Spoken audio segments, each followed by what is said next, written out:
You know, we're living in the end times when we know that young men will have visions and old men will dream dreams. And dreams and visions are good, and there will be dreams and visions, and they will help us and guide us and give us warnings. But we also have to have discernment, and we have to be careful of those dreams and visions. So how do we protect ourselves to know that we're not being deceived or led astray in some way? Well, we know that the basis for all of our beliefs is the Word of Yahweh and the guidance by the Holy Spirit. With the Holy Spirit and His Word, we can know all truth and everything that we need to know in these end times. But He says that there will be dreams and visions, and that we shouldn't reject them if they're good. So the way that we know is that those dreams and visions cannot contradict what it says in His Word. If they contradict what it says in His Word, then that is a time that we can be suspicious at least and either ignore or reject those dreams and visions if they contradict what it already says in His Word, because His Word is what we can absolutely rely on and trust in. So let's take a look at, lately people have been saying in reference to Babylon and America being Babylon. I'm not going to try to prove that America is Babylon. I did that in other videos. I might deal with that again. But I want to talk about how people are saying that they're having visions and dreams that say that they should stay in the United States when the terrible scourge and the terrible destruction comes. They think they're going to be protected there. And they have like places of safety and refuges in the United States when the destruction and the war and the attack and the terrible destruction of Babylon comes. Well, let's take a look at what the scriptures say, because that is the basis. So let's read through these scriptures. I'm going to go through them pretty quickly, but you can go back and check them on your own. First, Jeremiah 50. We'll be in Jeremiah 50, verse 3.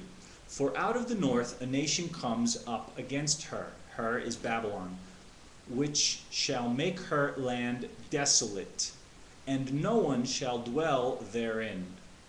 They shall move, they shall depart, both man and beast. So you're going to see all these scriptures that I am pointing out now from Jeremiah 50, 51, and then in Isaiah also. They're showing the utter destruction and desolation. And you will see that no human being can be left. Jeremiah 50, verses 5 and 6. They shall ask the way to Zion with their faces toward it. Okay, so this is telling us when we do leave, because I have in another video that I made where it says to get out of Babylon 7 times in New and Old Testaments. It says to get out of Babylon if you are Yahweh's people. What do? People always say, where do I go? Well, it just says to get out. It doesn't necessarily say exactly where to go, but it does say where you should finally be looking, and that is toward Zion. Whether you make it there before Yeshua returns or when He returns, one way or another you will make it back to Israel, the land of Israel, because that's where Yeshua is coming to set up his kingdom, and His kingdom will be even much bigger than the current land of Israel. It's going to encompass the whole earth. Okay. Jeremiah 50, verse 8. Move from the midst of Babylon, get out of the land of the Chaldeans, and be like the rams before the flocks. So that's the attitude we should have. You shouldn't be like a sheep waiting for everyone to leave. You should be like a ram ahead of the flock, before the flock. You have to be aggressive about this, proactive. Get moving, get out of Babylon, and it's a land. Jeremiah 50, verse 13. Because of the wrath of Yahweh, she shall be inhabited, but she shall not be inhabited. But she shall be wholly desolate. So there will be no inhabitants in Babylon after its destruction. It will be completely desolate, destroyed, empty. Everyone who goes by Babylon shall be horrified and hiss at her plagues. Jeremiah 50, verse 16. Cut off the sower from Babylon, and him who handles the sickle at harvest time, for fear of the oppressing sword. Everyone shall turn to his own people, and everyone shall flee to his own land. So you might say, well, what's my own land if I'm American? It's basically saying, choose a country and go there. Get out. Wherever you go, just get out. But I will bring back Israel to his home. Okay, so now some of us also are descendants of Israel, not Judah necessarily, but the other tribes. And we're going to be, finally, will be brought back to Israel, to his home, it says. That's in verse 19. And he shall, and just to be specific that it is the land of Israel, it names 4 places. And he shall feed on Carmel and Bashan. His soul shall be satisfied on Mount Ephraim and Gilead. Jeremiah 50, verse 26. Come against her from the farthest border, open her storehouses, cast her up as heaps of ruins, and destroy her utterly. Let nothing of her be left. Verse 28, the voice of those who flee and escape from the land of Babylon declares in Zion the vengeance of Yahweh our Elohim, the vengeance of his temple. Where are we going? We're going to Zion, to Israel. Jeremiah 50, verse 39 and 40, therefore the wild desert beasts shall dwell there with the jackals, and the ostriches shall dwell in it. It shall be inhabited no more forever.